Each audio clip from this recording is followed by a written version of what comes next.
জুলাই গণঅভ্যুত্থানে মা দাঁড়িয়ে বলেছে আমি আমার সন্তানের বিচার চাই, বাবা দাঁড়িয়ে বলেছে আমি আমার সন্তানের বিচার চাই, ভাই দাঁড়িয়ে বলেছে আমি আমার ভাইয়ের বিচার চাই, বোন দাঁড়িয়ে বলেছে আমি আমার ভাইয়ের বিচার চাই, কিন্তু শাপলার গণহত্যার কোনো বাবা মা সন্তানের বিচার চেতে পারে নাই।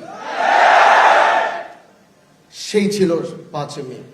সেই শাপলার ইতিহাসের একজন বাবা ঠিক মতো দাঁড়িয়ে, একজন ভাই ঠিক মতো দাঁড়িয়ে, একজন মা ঠিক মতো দাঁড়িয়ে তার সন্তানের বিচার চেতে পারে নাই।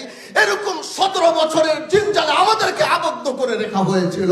কিন্তু সেদিন যদি সবাই একসাথে কাঁধে কাঁধ মিলাতো, 13 সালেই সেই ফেসিবাদের মুক্ত করতাম আমরা বাংলাদেশকে।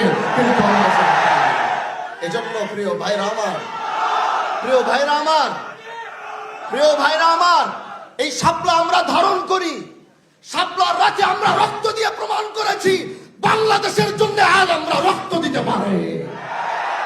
আমরা এই শাপলাকে সারা জীবন ধারণ করে রাখবো বাংলাদেশের স্বার্থে, দেশের স্বার্থে, ইসলামের স্বার্থে। যখনই প্রয়োজন হবে এই শাপলা তখনই দাঁড়িয়ে ইসলামের পক্ষে আওয়াজ তুলবে।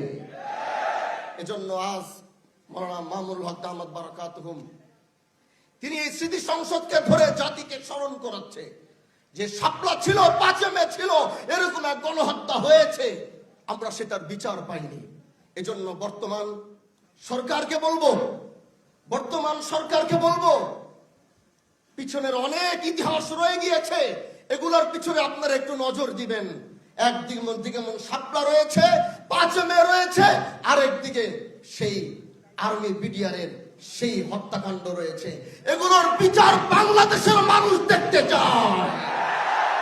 এই বিচার যদি না করতে পারেন তাহলে তারা মনে করবে, তাহলে তারা সেটাই ধারণা করবে আপনারা ব্যর্থ হয়েছেন, আপনারা সেটা পারেন নাই।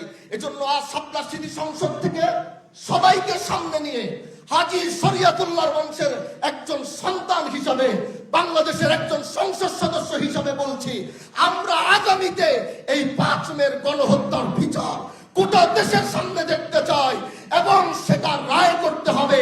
সেই রায়ের বাস্তবায়ন বাংলাদেশের আলেম সমাজ, ছাত্র সমাজ, সর্বস্তরের মানুষ দেখতে চায়। কি বলেন ইনশাআল্লাহ? এই বলে আমি আমার বক্তব্য শেষ করছি।